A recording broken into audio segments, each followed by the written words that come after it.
Hi everyone, I'm leaving for my trip to Korea tomorrow. It is currently 10:56 a.m. and I only have tonight, right now, to pack. But I am not worried because I am a self-appointed pro when it comes to packing. So come pack with me and let me show you my 10 tips to have the most comfortable long flight and what I pack for a 2-week trip in Korea.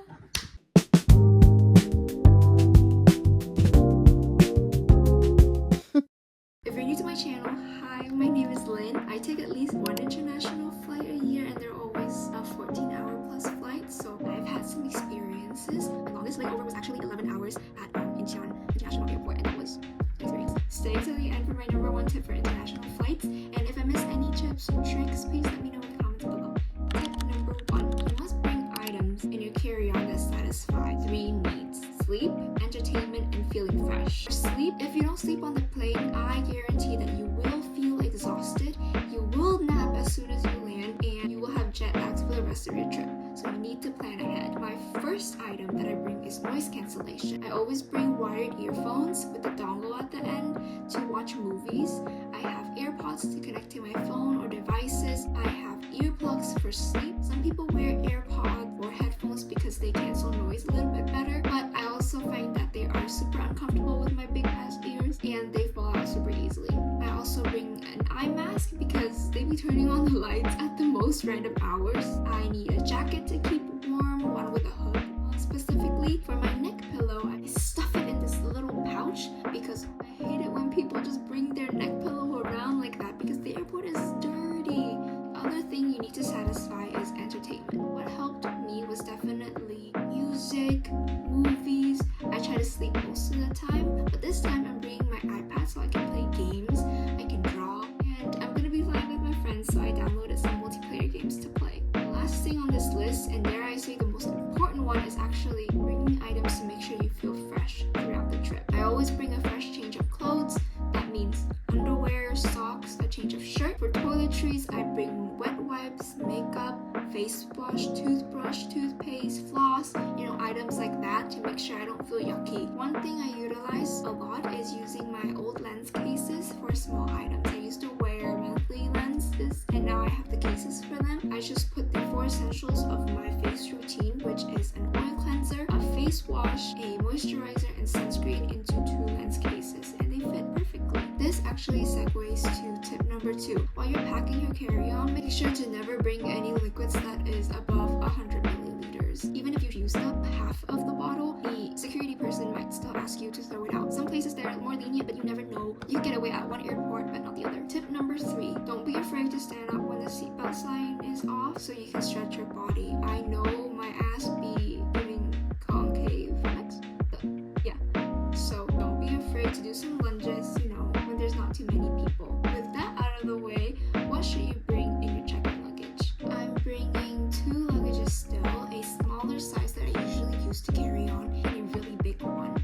My luggage match, so I love them. I've been using them for 5 years now and they've held up very sturdy. Some nuts and bolts does fall out, but I just glue them right back in, so it's perfect. Tip number 4 is probably something you've seen before. They usually put their carry-on inside their big luggage, so that's exactly what I'm doing this time.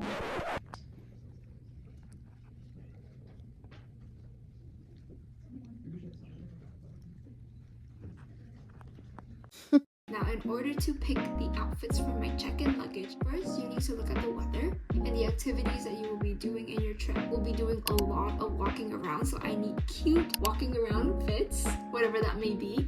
We'll be doing some hiking, there will be swimming, working out, hot girl night outs, and of course maybe a little bit of a fancy clothes for if we want to go to a fancier type of restaurant. So that brings me to my tip number 5. In order to pack for your check-in luggage, me personally, I just take out all of the clothes and then I look from there. Don't try to be decisive right away. It's much easier to do so when you have everything laid out. You can sort through your clothes, see which one you want to take or to leave. Keep in mind the things that you've worn for the past year. You will also need things like accessories, any hats, any bags, what kind of shoes you'll be needing. Next, you will need to pack your toiletries and miscellaneous things. The only thing is, you plan on using them anyways, you can skip on those and just buy them in Korea. Now let's actually pack my items in in my check-in luggage. Tip number 6.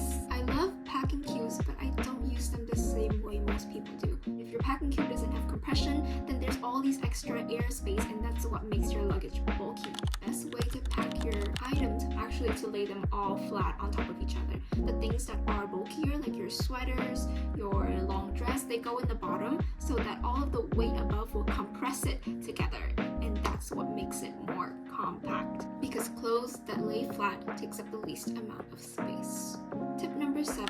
When you're putting things in your suitcase, make sure heavy items go to the bottom, because if you put them at the top while you roll, if you just tip it over, it will fall. If you put the heavier things at the bottom, everything is more stable. Also, wrap your glass stuff. With that, all of my stuff is packed, but I still have some more tips for international flights. Tip number 8, bring snacks. Nuts are great, chocolates are great. Tip number 9, keep the finished containers of your skincare products. I find those are the best to depot your products into. All of the products in your toiletries don't need to match, you know? If you keep the containers of the makeup and the skincare products, they're already super high quality, they're airtight, they're meant to last. Might as well use those.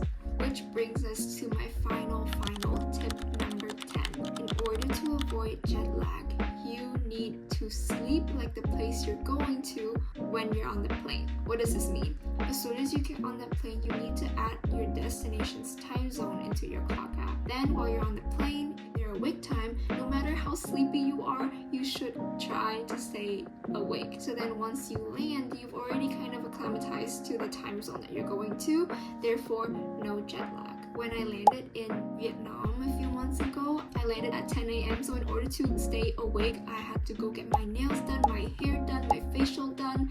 And while I was getting my hair washed, I did sneak in a little nap, so that was great. But I stayed up all the way until 10 p.m. in order to not be jet lagged. If you arrive early, fill your days with activities so that you don't go to sleep and then be in its opposite time zone as your destination. And if you arrive at night, make sure you stay awake during the flight, so then once you arrive, you can go to sleep right away. So I hope that was helpful. This is only my second video on this channel, so if you enjoyed that, a thumbs up would be really nice. Thank you so much for watching my video, and I'll see you next time. Love you, bye!